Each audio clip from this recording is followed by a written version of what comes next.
Tu veux changer les icônes des dossiers sur ton Mac? Avec cette vidéo, tu vas apprendre à le faire en 2 minutes ou peut-être 3. On va voir. Pour ce tutoriel, nous aurons besoin d'un ordinateur. Moi, j'ai dit qu'on allait apprendre à le faire sur Mac, mais parce que j'ai pas de Windows, du coup, je sais pas comment faire, mais si vous savez faire, n'hésitez pas à nous le dire dans les commentaires. Il nous faudra aussi des icônes, et c'est tout. Alors pour les icônes, ça va être à toi de choisir selon tes préférences, mais je vais te proposer quelques possibilités. Tu peux trouver des icônes facilement sur des sites comme Flaticons ou Icons8 par exemple. Il faudra que tu les télécharges en PNG pour avoir un fond transparent. Tu peux bien évidemment aussi trouver des icônes et des images sur Google directement. C'est l'heure du tips parce qu'on a tous déjà téléchargé un faux PNG. Tu vois derrière les PNG les petits carreaux qui sont censés représenter le fait que l'arrière-plan est transparent. Ne me dis pas que t'as jamais téléchargé une image où en fait, l'arrière-plan il a toujours des petits carreaux et du coup c'était pas du tout un PNG transparent.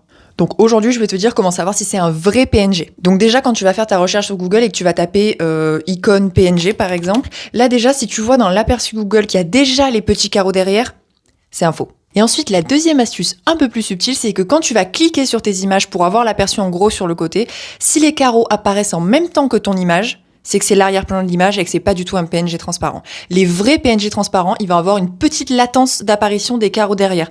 Donc je te montre dans cette vidéo par exemple, tu vois, il y a une toute petite latence d'apparition des carreaux en arrière-plan et ça veut dire que c'est un vrai PNG.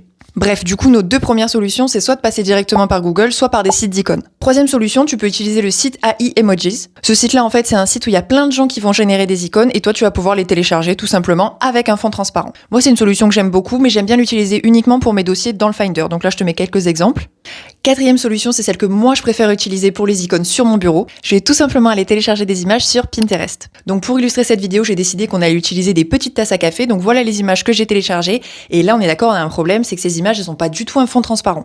Du coup, il va falloir qu'on les détourne et pour ça, on a plusieurs solutions. D'abord, tu vas pouvoir les détourer directement via la galerie de ton téléphone, que tu sois sur iPhone ou sur Samsung. Donc moi, j'ai un Samsung, donc je vais te montrer comment je fais avec le mien, mais sur iPhone, je sais que c'est à peu près le même principe. Donc là, en fait, tu vas tout simplement aller dans ta galerie, tu vas trouver ton image, tu vas maintenir longtemps l'image avec ton doigt, puis là, tu as une petite fenêtre qui va apparaître et tu fais enregistrer comme image. Et là, du coup, dans ta galerie, tu auras cette image-là, la même en fait, mais avec un fond transparent. Tu peux bien évidemment également utiliser des applications pour détourer. Donc là, par exemple, je crois qu'il y a Photoroom sur le téléphone, mais je me demande si c'est pas payant. Et il y a aussi Canva sur téléphone et sur PC, mais là aussi, je crois que c'est payant d'effacer l'arrière-plan.